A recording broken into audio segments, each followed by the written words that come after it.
The following is a Comfortably Zoned Radio Network production. Hi, everybody, and a very pleasant good evening to you wherever you may be. This is Comfortably Zoned Radio, and it's time for Dodgers baseball, a tale of two cities from Brooklyn to Los Angeles. My name is Peter Trunk, and my very special guest tonight is an old friend of the show, but not exactly in this iteration, and I'll have her explain it more deeply. Claire Elizabeth Hall. Claire, welcome to the show. Good evening, Peter. Thank you for having me here. And yeah, I think you set up the big news perfectly for anybody who isn't already aware of it. I have been a guest on the program several times, but as Bill Hall, 10 weeks ago, I made one of the biggest life changes a person can make. I went through gender transition, and I began living full-time as Claire Elizabeth Hall. And I tell people, that my outer appearance has changed, my name, my pronouns have changed, I got a brand new wardrobe, but inside, the same person, the same life history, the same experiences, the same passions, of course, including Brooklyn Dodgers baseball. Great. That's good to know. And it's been a great experience. People have asked me, how are people accepting? Are they understanding? Are they supportive? And I've got to say, beyond my wildest dreams. So many people have been wonderfully supportive and affirming of this. Even ones who I thought might be hostile have just kind of scratched their heads, shrugged their shoulders, and said, I don't understand, but if this is what you need to do to find peace of mind and happiness, good luck, sister. So, as I said, a lot of things have not changed. And, one thing that gave me a chuckle, I think both of us have very large Facebook friends lists. And some people we know in real life, others only through Facebook. And some of my Facebook baseball friends, 2 or 3 of them said, well, gee, I hope this isn't going to change how you feel about baseball. And I've said, not at all, absolutely not. Good. That's good to know. That's good to know because you are not only interested in baseball and a fan of baseball, but you are a historian. You're an historian of baseball, and as evidenced by your wonderful Sabre biographies and your stories on your Facebook page throughout the years. Oh, yes. And your appearances on this very program, and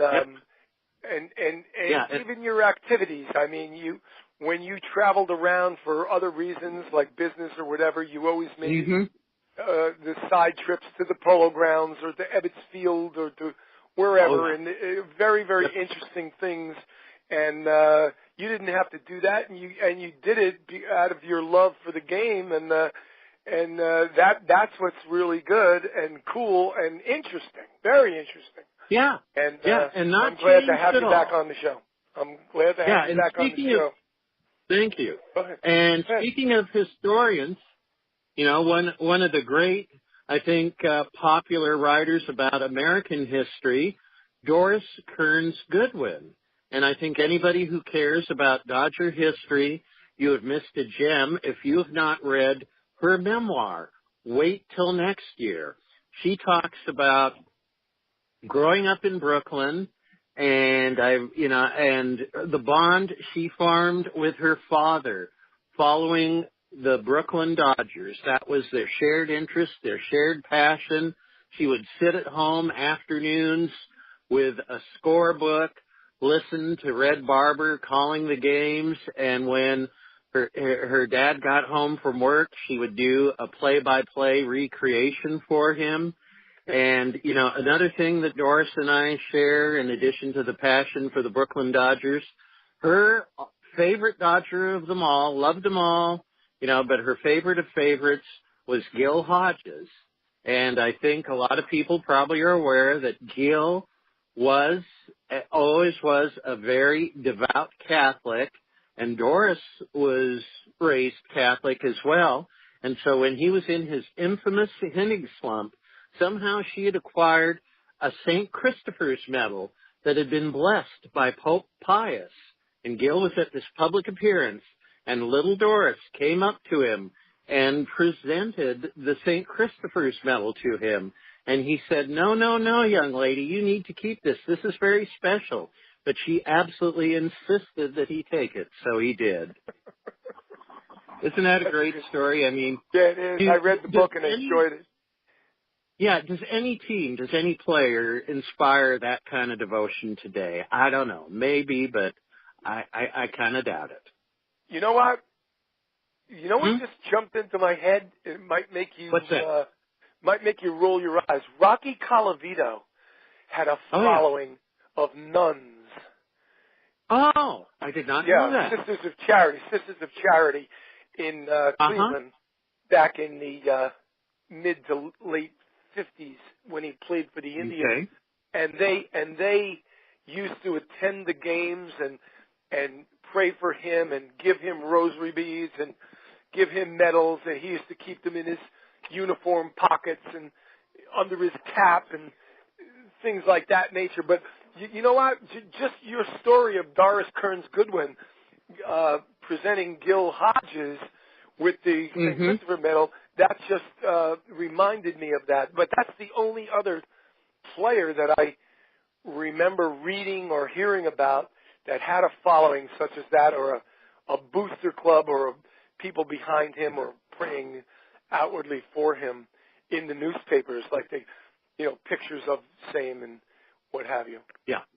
Well, and of course, I know you know the story, but maybe there's somebody listening who isn't.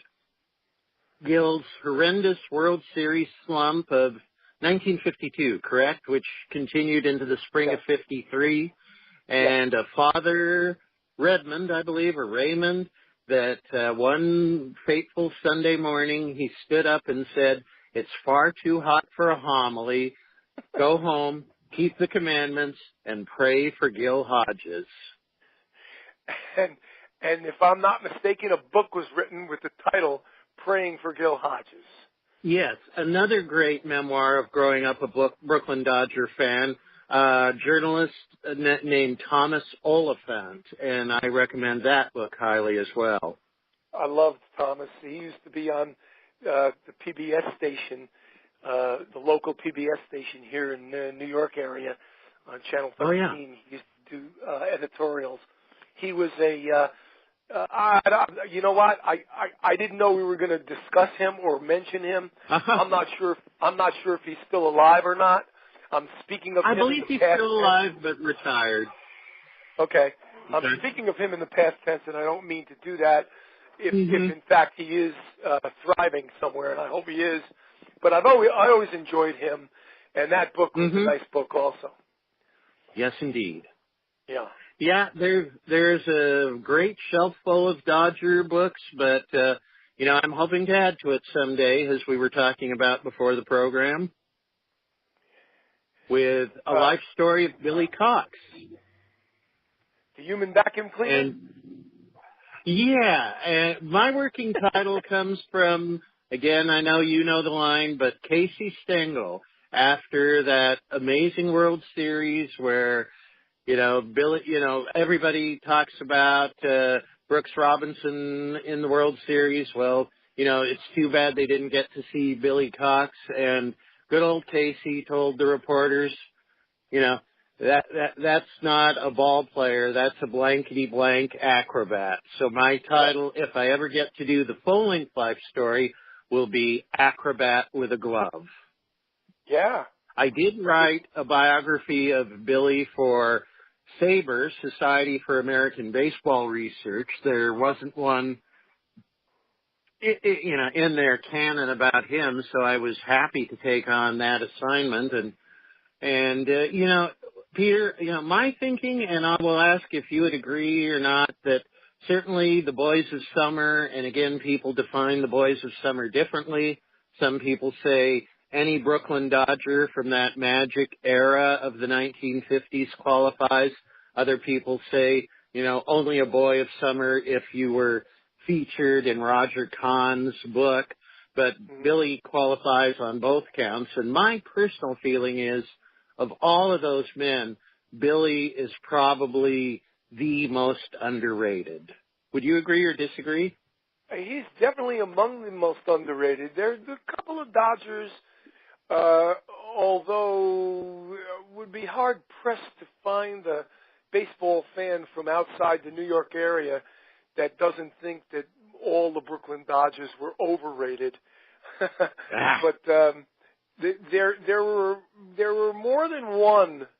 Billy certainly is one, but there are more than one Brooklyn Dodger ball players that I believe, in my humble opinion, were underrated, and Billy Cox would be in that group, if not number one in that group. He was some kind of a ball player. I know Stengel did make that statement that you just said, that he was a blankety-blank acrobat, but he also is, it's been written that Casey actually told Brooks Robinson to his face, "You're great, you're wonderful, you're unbelievable, but number 3 over in Brooklyn's got you beaten." Yep. He said it is 65 years in baseball. Brooks was the second best third baseman he ever saw, and Billy was number 1. Yeah. So that, when you consider that Casey began in pro ball in 1910 and was on the scene until his passing in 1975, that's a heck of a span. I mean, rivaled only maybe by, Connie Mack, Vin Scully, very few people around the game that long. And, and Cox. I mean, unfortunately, because there's so little film, you have to rely largely on the testimony of others. I mean, I believe it was Vin Scully once who commented, they said, Billy Cox takes the grounder, counts the stitches on the ball, and then finally fires over to Hodges at first. And he was so deliberate. I mean, one time I think it was in Duke's memoir where he would hear Pee Wee yelling over to third, "Throw the damn ball, Billy!" But he was so sure-handed. He played such a close third base, and anybody who's ever set foot on a ball diamond knows the dangers of doing that if you don't have lightning reflexes and know how to play hitters. But he had absolute confidence, absolute certainty that he could make the throw in time to nail the runner. And he did. Yes. That's why they called it the hot corner. And another thing, besides catching the ground ball and then counting the stitches, so to speak, looking at the ball and throwing it to first, another idiosyncrasy that Cox had that my father told me about, and I've read in other places, is that between pitches, Cox would take his glove off and hold it in his right hand and only slip it on as the pitcher was kicking his foot up to the sky to fire the ball toward home plate. He didn't even wear his glove between pitches. Yeah. And that would drive some of the pitchers crazy, from what I've read. It would drive me crazy, I'll tell you that. It would drive me crazy. And if you've ever seen Billy Cox's glove, or gloves plural, they were the 3-finger model. They were the 3-finger model, the thumb and then the 3 fingers. Yep. The middle finger and the ring finger would go into one finger of the glove, and the pinky would go into the last one, and there would be a 3-fingered glove, they used to call them, and that's what he used. But he never had the glove on his hand. He would stand there in his crouch down by third base, and he would have the glove in his throwing hand and just slip it on as the pitcher was delivering the pitch to the home plate. Yep. Absolutely. But again, that confidence, if people, can recall him or look at a picture of him, he was a really thin guy with kind of a naturally long face. What if you were cruel, you might call a horse face, but he kind of turned that into a badge of honor. Called himself Hoss, as an old Hoss, and he'd tell the pitchers, the way he would leap in with those quick cat-like reflexes and grab the ball. He'd say, "Don't worry, old Hoss will snip them for you." I think one of the reasons he was a wiry guy. He was a little thin, wiry guy. Didn't look like a ball player. No, he didn't at all, How about a little bit of his life story? Born in a little town in Pennsylvania, a mill town called Newport, part of a very big family. His mother died when he was young. His father really struggled to, support his children. But, like so many major leaguers of that era, Roger Kahn, hunted up old timers who remembered, when he was writing Boys of Summer in the late 60s, who still remembered Billy as a child, and said that even when he was 12 years old, he fielded like a grown man. Wow. And so, the Pirates, he was in the state of Pennsylvania, so the Pirates scouted him. They sent him down to a minor league team in Georgia for a tryout. They said he had a great tryout, but they hadn't yet signed him to a contract. He was so homesick, he went home, overnight. And so he ended up signing with an independent Class B team, played his first 2 years right there close to home in, I believe it was Reading, Pennsylvania. And boy, he did credibly his first season. He basically tore up the league, near Triple Crown winner his second year. So then the Pirates said, "Oh yeah, that kid." Well, this time it cost them $20,000, which they said in, I believe this is 1940, 41, was the most any major league team had ever paid for a Class B ball player. So they realized what they had almost let slip through their fingers. And yet they traded him. Yeah, that's very interesting because, in my research I found that they brought him up at the end of 1941. They felt like Archie Vaughan, the eventual Hall of Fame shortstop, was getting long in the tooth. They saw Cox as the shortstop of their future. But then, as happened for so many men of that generation, and women too, the war came along. He ends up still, drafted into the Army, still stateside in 1942. But with the Signal Corps, 43, 44, 45, so really following the first combat troops into a war zone, setting up communication lines, and, he never suffered serious physical wounds, but he did contract malaria. And so, before the war, they were talking about hoping that he would be fully filled out and be playing post-war at somewhere between 170, 180 pounds. They said most of his career he struggled to stay above 150, and when he'd have a malaria flare-up, he'd drop down to 135. So, no wonder he was a string bean. And then, like you said, the Pirates did trade him after 46.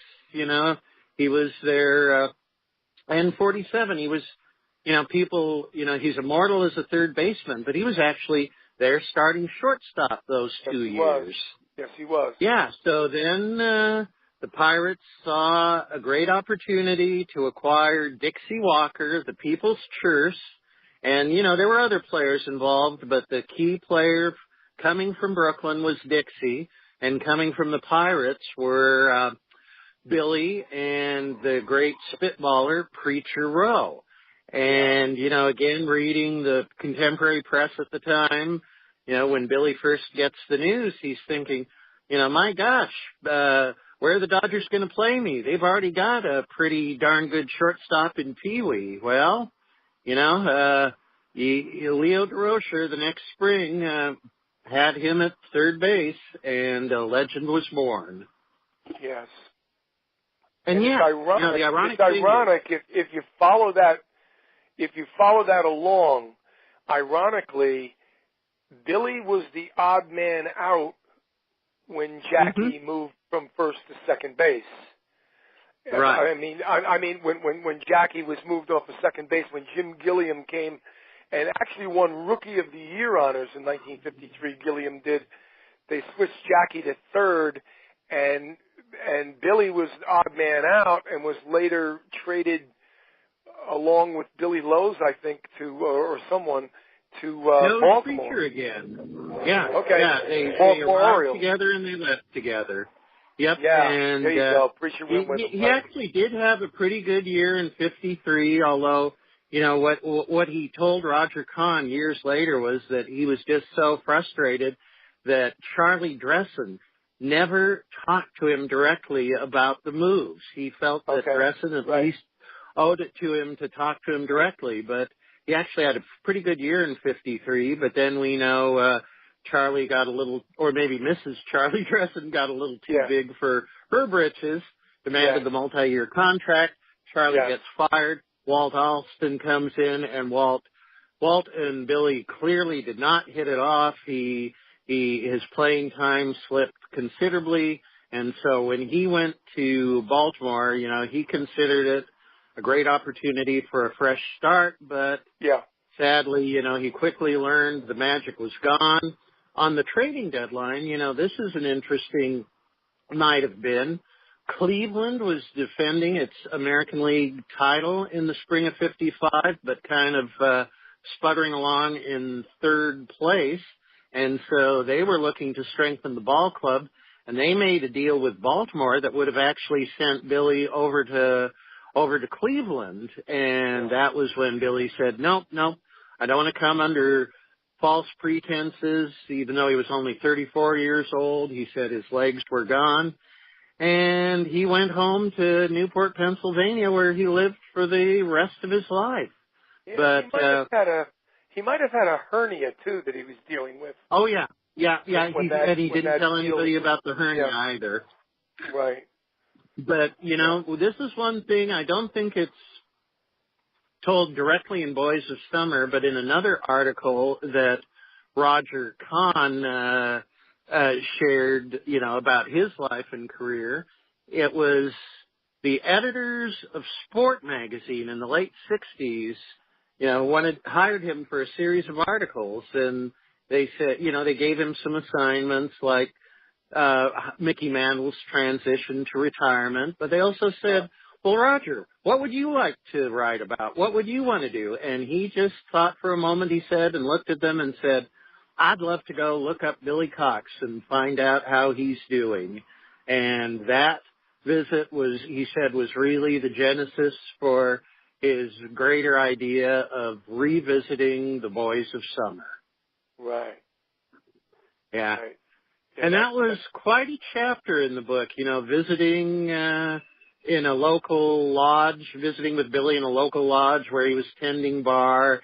And the title of the chapter, I've got to admit, at first I didn't understand, Billy Alone. And I thought, well, years later I'm realizing that, well, this man had a wife, he had children, he wasn't alone. But when you see the contrasts of what Billy experienced as a major league player, as a Brooklyn Dodger, being there on the forefront of the integration of the game, standing by Jackie and Roy Campy and all the rest, and unfortunately going home to some rather small town provincial folks that and he wasn't really a loquacious guy anyway, and it just seemed really clear that there was he had a whole worldly experience that the folks who he was serving beers to did not share.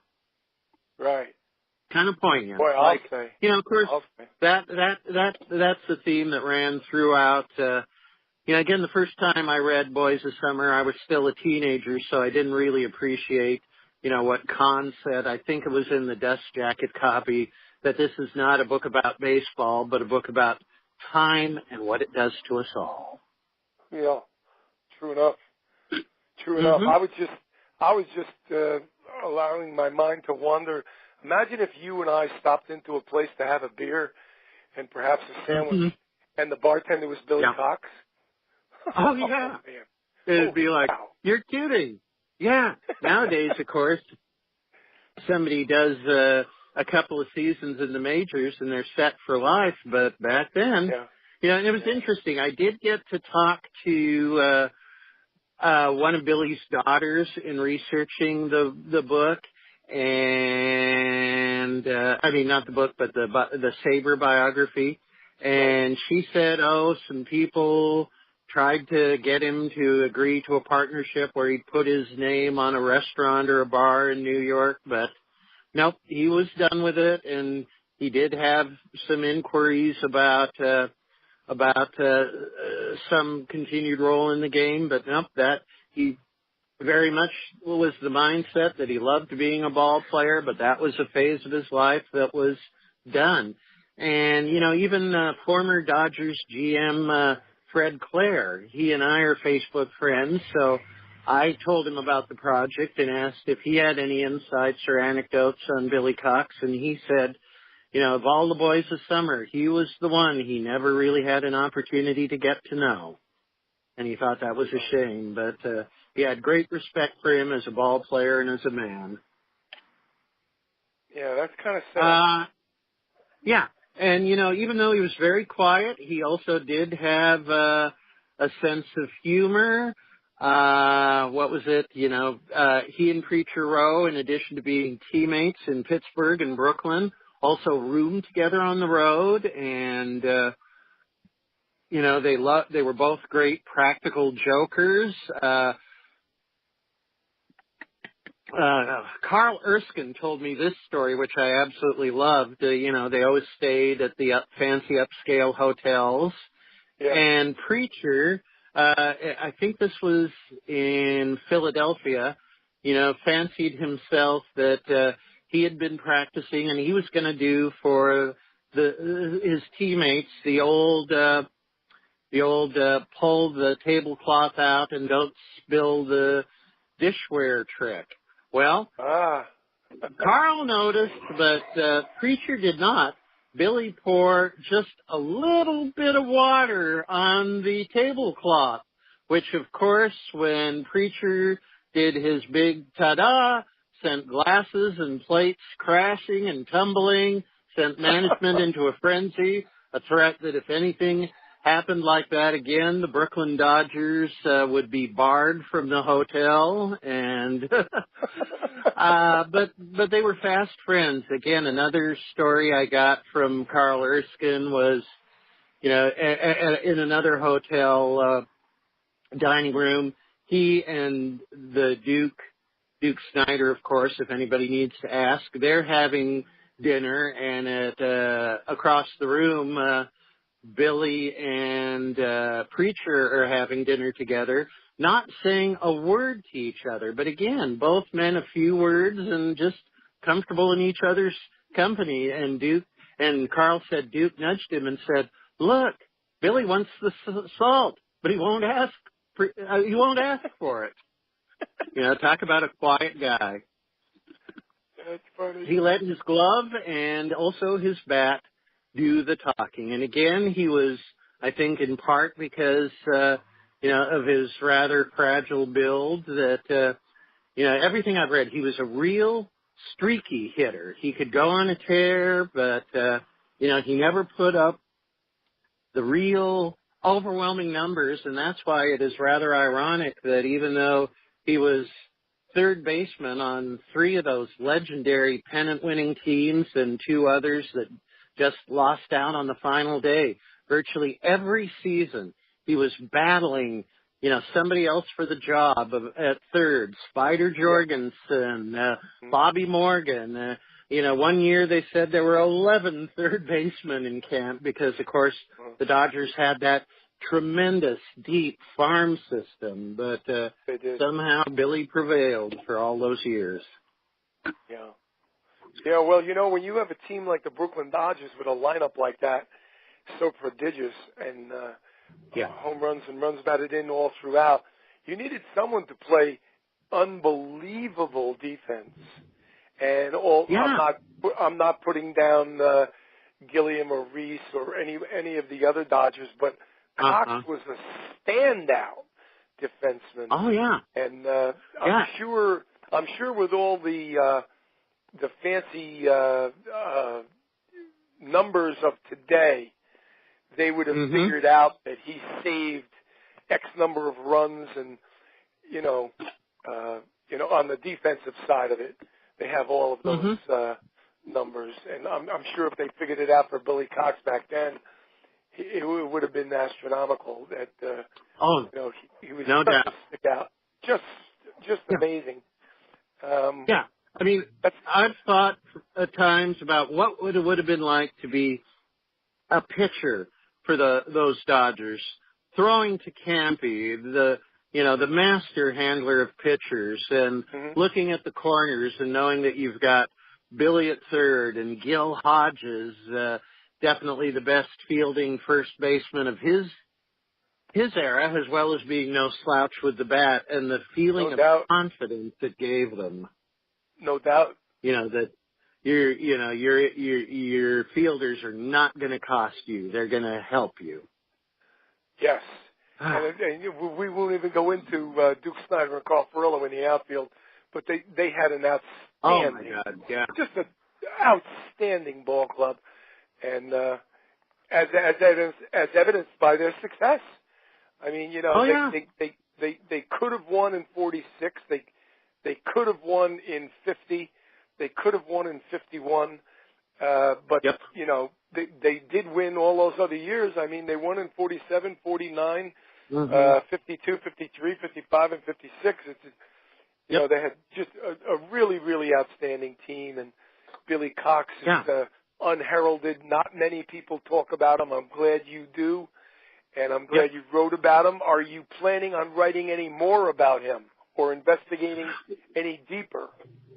Yeah, I collected way more material than I could use in my Sabre biography. So, I really think he would be deserving of a full-length biography, and I'm not going to commit to doing it, but it's on my list, high on my list of someday projects. I've got, a couple of other book projects that are taking the forefront right now, but I think that would be fun, and there's really a wealth of material, especially so many newspaper resources are available online. There is such a wealth of material, books about the Brooklyn Dodgers of that era.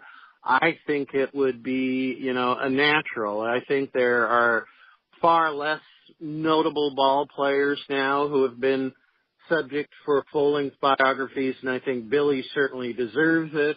And as we know, the Brooklyn Dodgers have by far the greatest fan following of any defunct team, and 60 years has not diminished that.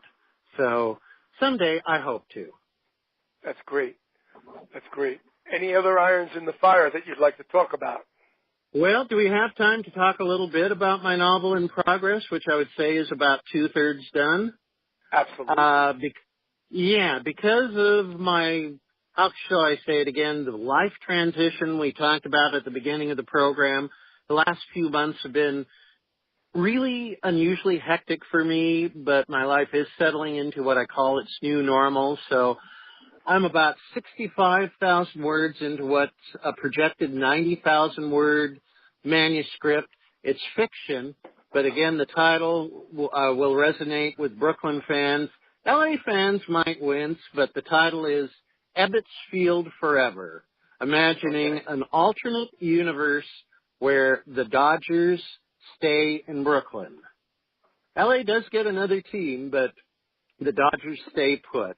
And that sets off a whole cascade of changes because Joseph Kennedy Sr. is the man who buys controlling interest in the team. Walter O'Malley is forced out.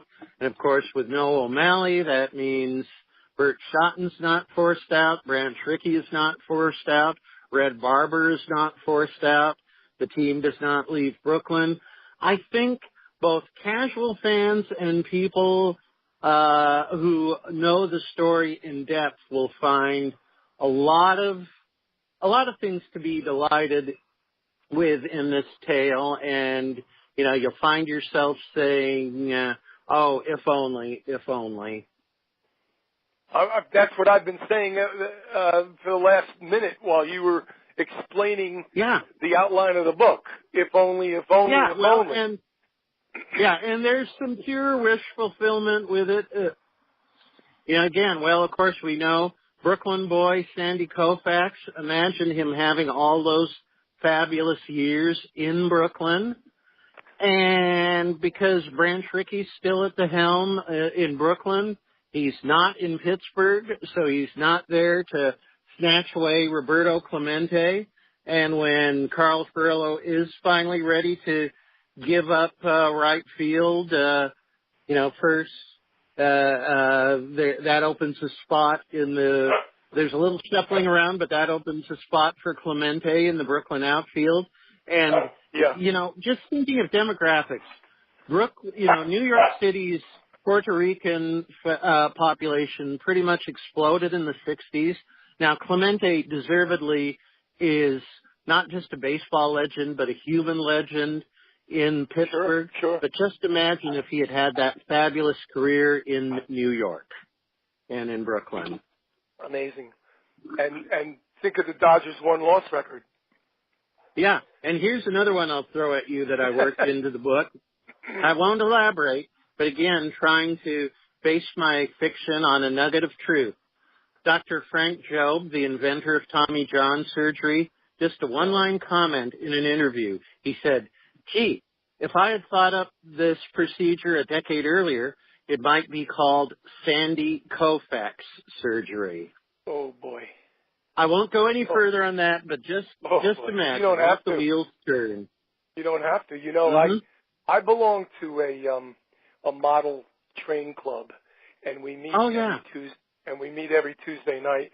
And one of the guys, actually a couple of the guys are gigantic baseball fans in that club. And just last night, I was asking my fellow member, who is the best pitcher you ever saw? And he was trying to think. He says, "Gee, that's tough," and blah, blah, blah. He said, "Who's the best pitcher you ever saw?" And I told him Sandy Koufax. And he said, Koufax was great, but he didn't last that long. I said, imagine if they had Tommy John surgery back then. And instead of retiring at age 30, he would have pitched for 10 more seasons. Imagine his numbers. Oh, yes. He had 4 no-hitters, and Nolan Ryan had 7. Imagine how many no-hitters Koufax would have had if he had the opportunity, if he had the chance. Yeah. So it's funny you should say that about Dr. Jobe. That's exactly what I was discussing with my friend last evening about that. You dream. Baseball fans have a penchant for dreaming a lot. And I am no exception. And I am no exception. I always dream about what if. Mm-hmm. But, I have crazy ones. But that's a big one. If Koufax's arm could have been somehow surgically repaired, because he always kept himself in shape. He was always thin, wiry, strong kid. Yep. Tall guy. He had great leverage and everything. I really think he would have been. He was sensational. He was a Hall of Famer, for God's sakes. But he would have been. He would have been incredibly great with the totals. The numbers would have been amazing. I think. But would have had a chance to anyway. Yeah, that 5-year peak, unmatched. And here's a Koufax story. I know you're a pretty knowledgeable guy, Peter, but this is one you may not have run across, but it just really floored me because, remember, he walked away, to save the damage to his arm. But, not only did he have that phenomenal fastball, but what people still refer to as the Koufax curve or just the curve. Even though we're speaking it, you can see the capital letters. So it's about one of the years in the early to mid 1980s when the Los Angeles Dodgers are tuning up for the playoffs. And Tommy Lasorda asks Sandy to throw batting practice. And so he's serving up nice, easy batting practice fastballs to the Dodger regulars. And one of them just says, "Hey, can I see this legendary curve?" And he blows the ball by him. You know, Sandy is like 45 years old, hasn't thrown a competitive pitch in 20 years.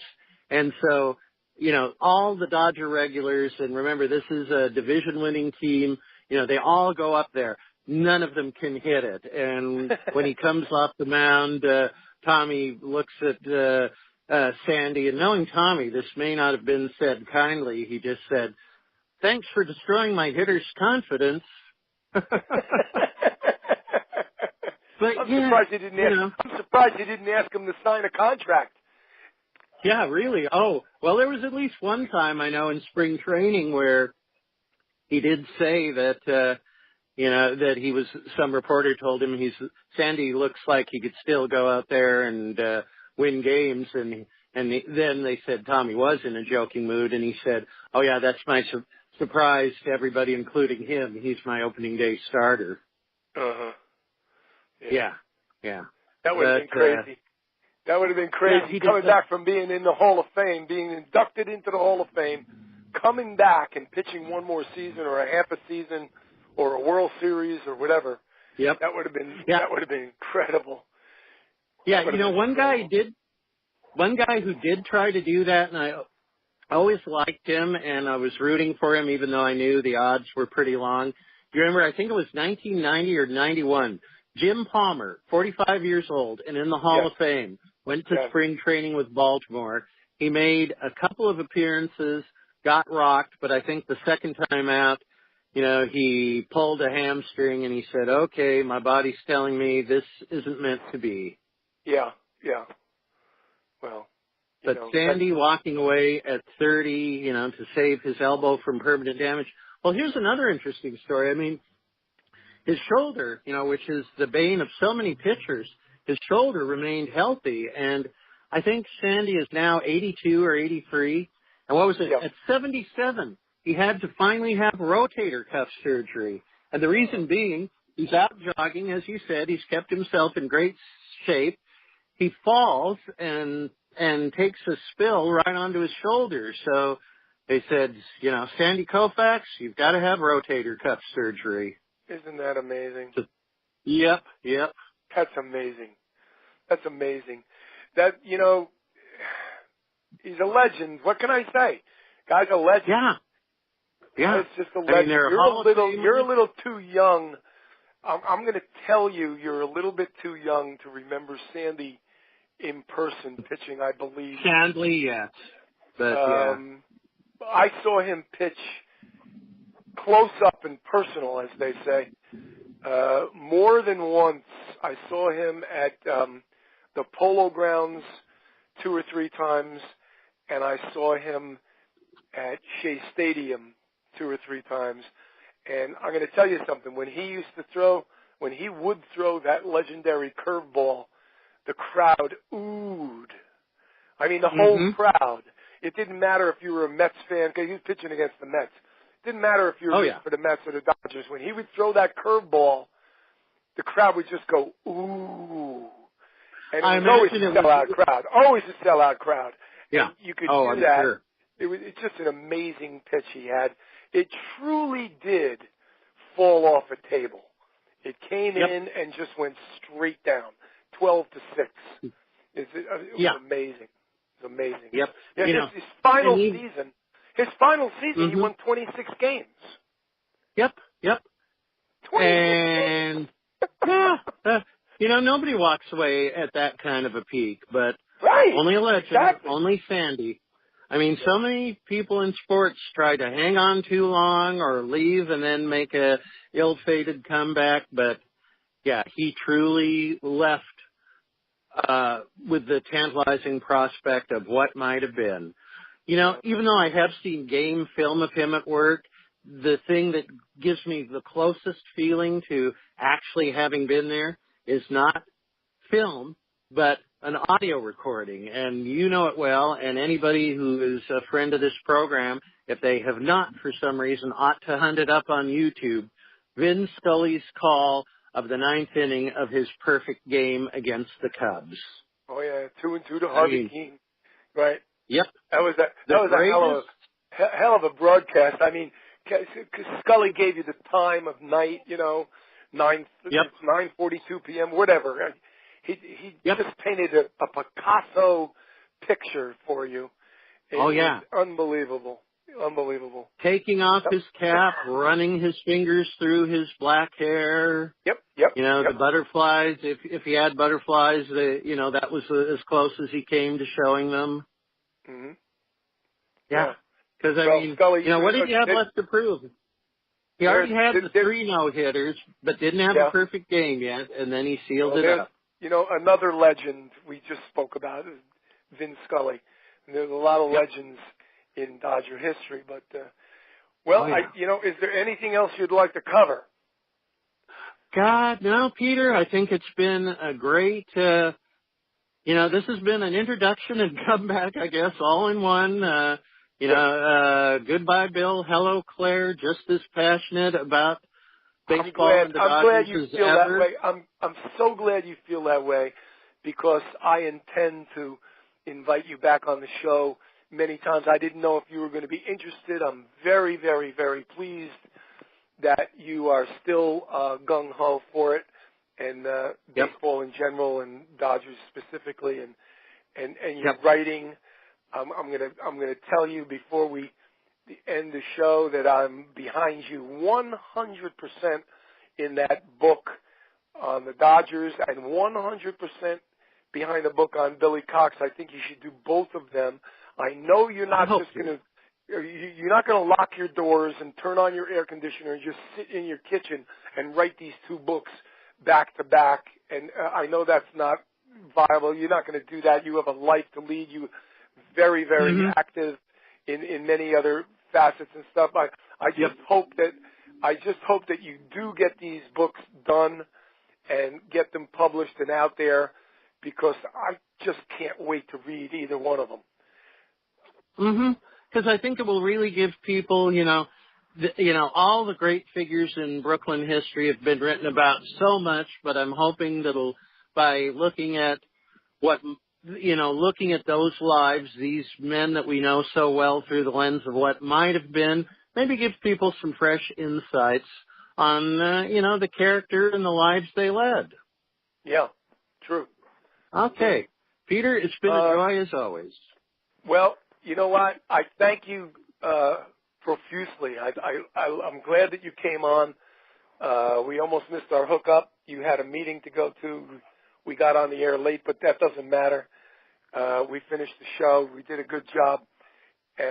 I'm very, very pleased, very happy, and I want to wish you all the best from here on in your new life. And we talk a lot on Facebook and by message and stuff like that, and let's continue to do that. And yes, indeed. You have my undying support, and thank you, my friend. I can wish you nothing but good fortune. Bona fortuna, my friend. Thank you. And I know thank that's you. Spanish, not Italian. Right, I know. Of course. Listen, yeah. Thank you very much for coming on the show. Okay. You're going to come on again and again. And enjoy the baseball season as it unfolds. As indeed. It always is every summer. And especially for fanatics like us. And keep up the good work. Keep up the good work. I thank you very much. And until next time, I'm going to say good night. Good night. Okay, bye-bye.